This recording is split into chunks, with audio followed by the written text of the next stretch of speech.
Well, actually, Elvis loved the song. That was when he and Priscilla were having their problems, which I met her recently, and she told me that Elvis loved that song, and he had sung that to her on the day of their divorce. The legendary country star Dolly Parton has spent decades captivating fans with her unforgettable voice and genuine warmth. But behind that radiant smile, there have been moments of tension, betrayal, and famous feuds that rarely made the headlines. Ever wondered who ended up on Dolly's bad side?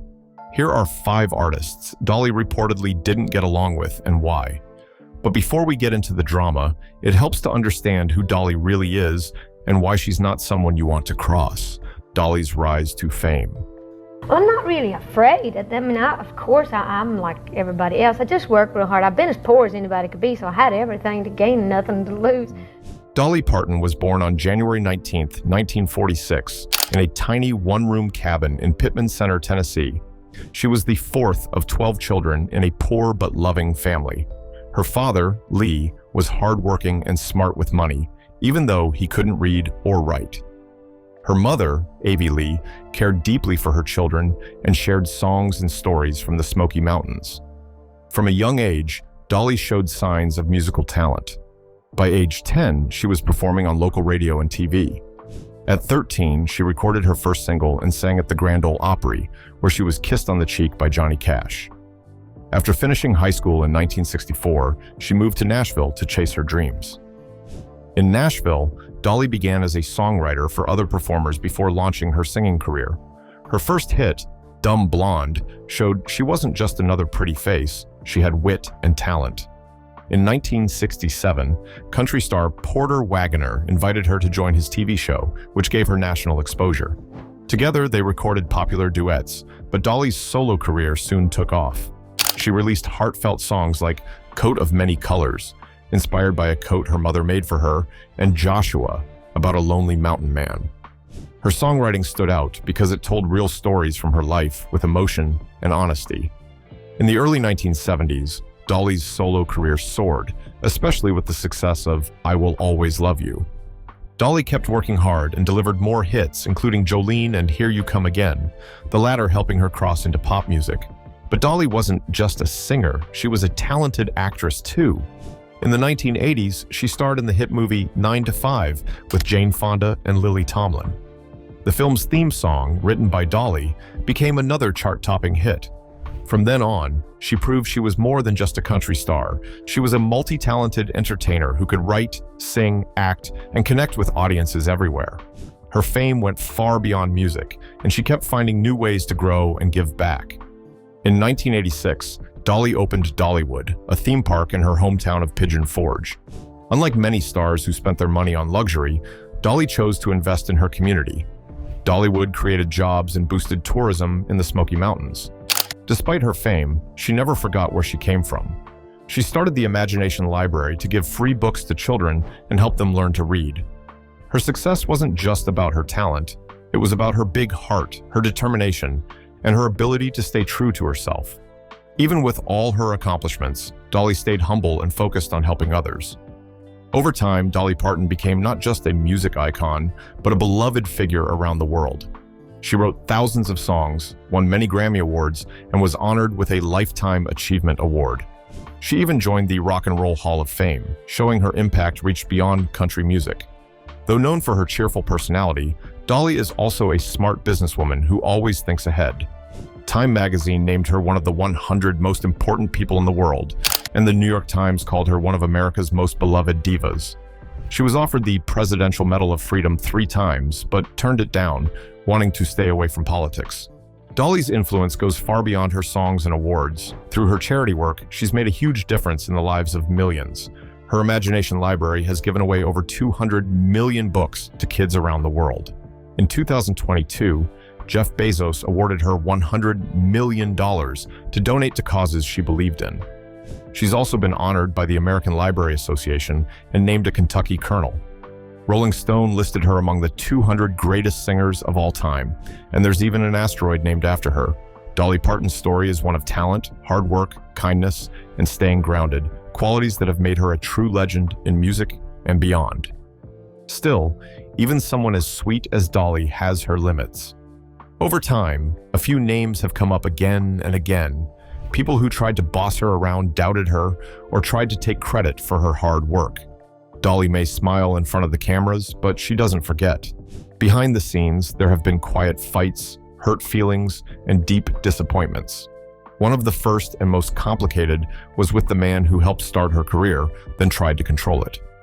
That story, the dramatic split between Dolly Parton and Porter Wagner, was one of the biggest breakups in country music history. What exactly happened? Dolly Parton and Porter Wagner. Been out that polecat again. What polecat? Would you run that by me one more time? Before Dolly Parton became a worldwide superstar, she was the newest voice on one of the biggest country music shows in America, The Porter Wagner Show. Porter Wagner was already a country legend by the late 1960s.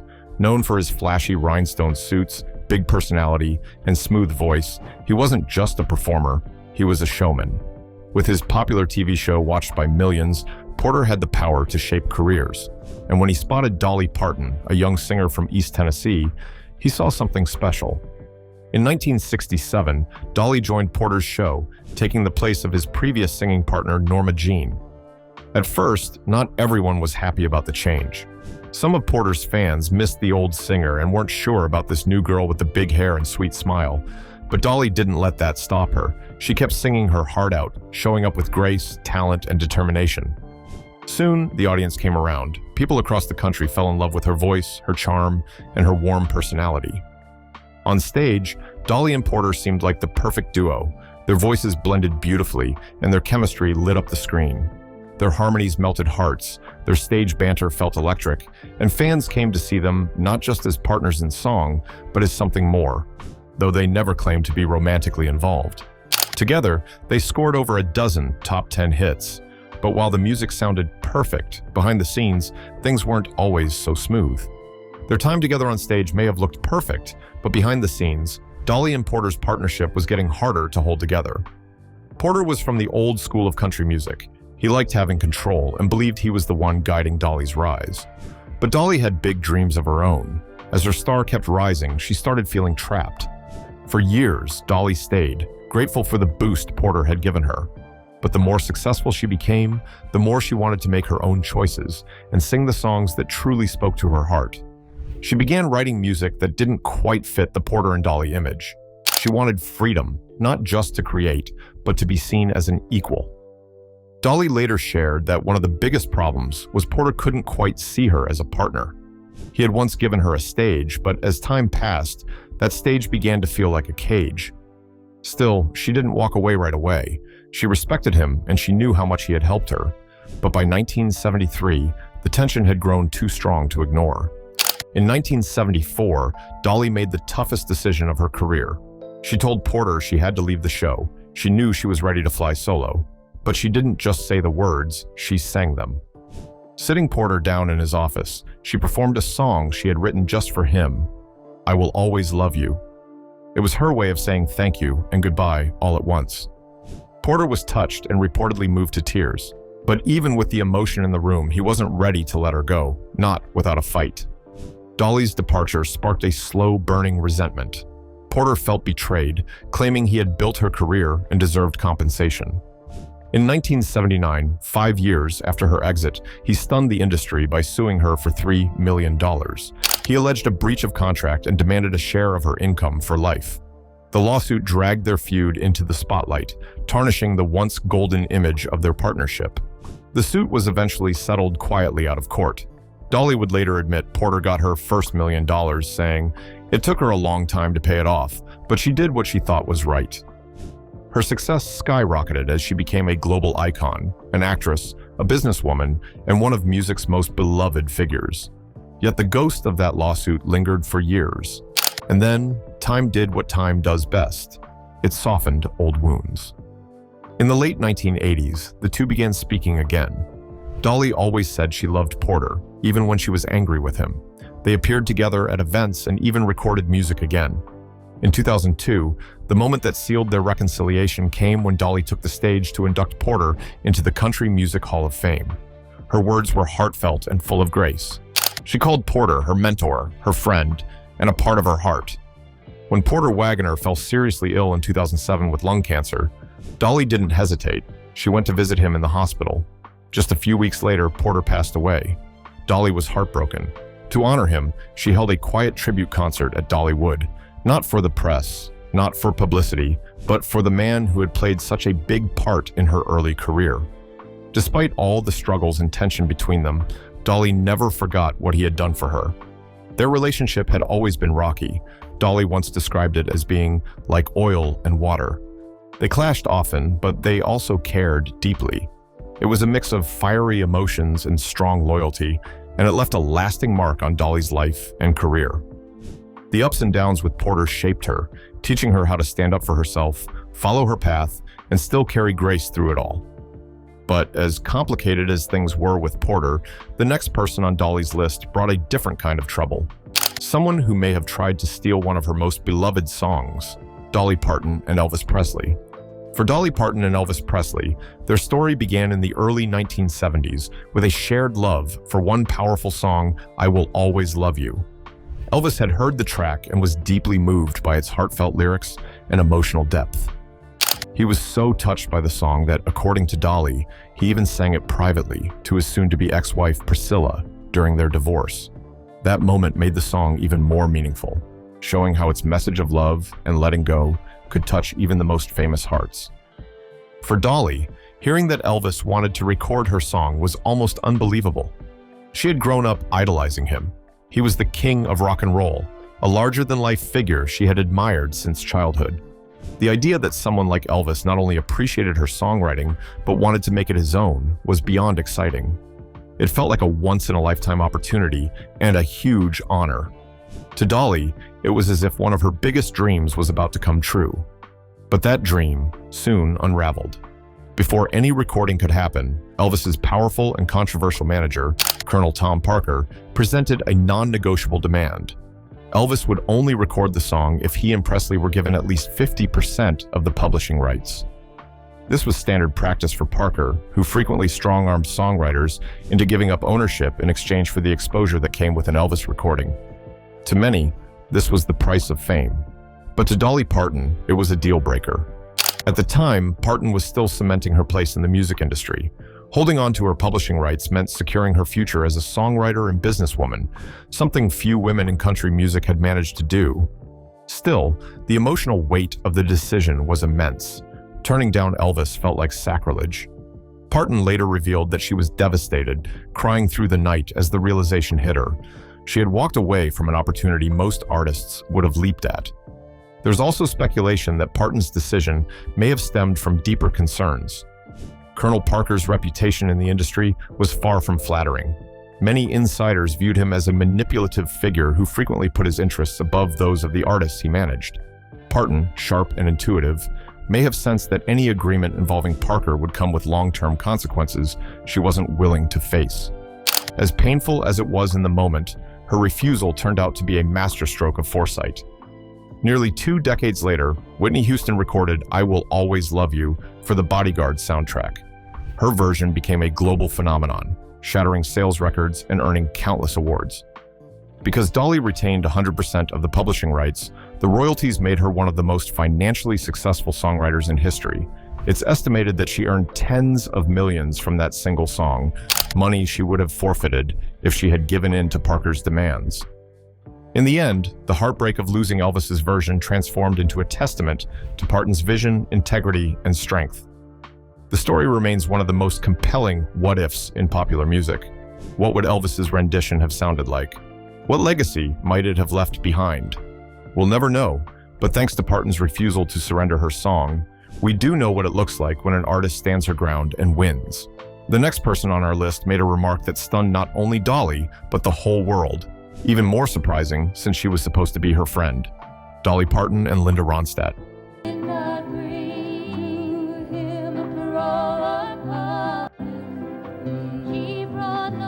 Dolly Parton and Linda Ronstadt were two of the most beloved singers of their time. Both had powerful voices and strong personalities, and they each came from very different musical backgrounds. Dolly was a country music legend from Tennessee, known for her quick wit, her sparkle, and her unstoppable drive. Linda was a folk rock singer from Arizona. deeply thoughtful, detail-oriented, and known for her emotional, precise singing. When they teamed up with their close friend Emmylou Harris to create Trio, their voices blended like magic. The album was a huge success, and fans were eager for more. But what many didn't see was that Dolly and Linda had a hard time working together behind the scenes. Different worlds, different ways. Dolly liked to work fast. She was busy with many projects, writing songs, making records, acting in movies, and running her businesses. She would come into the studio, knock out her parts with confidence, and expect to move on. Linda, on the other hand, treated the studio like a lab. She wanted everything to be just right. If a note felt off, she would record it over and over again. She focused on every detail: breath, tone, timing. She wasn't in a hurry. She believed great art needed patience. To Dolly, this felt slow and frustrating. She once joked that Linda was a pain in the ass because she was so picky about every take. To Linda, Dolly's laid-back attitude could feel careless or even disrespectful. She didn't like that Dolly would sometimes cancel recording sessions at the last minute. Linda felt that if they were going to work together, everyone had to be fully committed. These two women, each so gifted, were just wired very differently. One moved with her heart and instinct, the other moved with precision and focus. As they began working on Trio 2, these differences started to pull them apart. The album kept getting delayed. Dolly wanted to push the release even further so she could promote it better. But Linda had already waited long enough. She was tired of waiting on schedules, disagreements, and delays. So, in a move that surprised many, she took some of the songs from the project, removed Dolly's vocals, and used them for her album Feels Like Home. This hurt Dolly deeply. To her, it felt like a betrayal. She had poured her time and voice into those songs, and now they were being put out without her. She didn't understand why Linda couldn't just wait a little longer. To Linda, it was about moving forward. She didn't see it as personal, just practical. But Dolly, who values loyalty and respect above all, took it to heart. Over time, the gap between them grew. Their collaboration, which had once felt exciting and new, became more of a burden. Linda began facing serious health problems, including Parkinson's disease, which eventually took away her ability to sing. Though they never had a loud, public fight, the tension between them never fully disappeared. Unlike Dolly's relationship with Porter Wagner, which healed over time, her connection with Linda seemed to quietly fade away. Despite their occasional disagreements, both women held a deep admiration for each other's talent.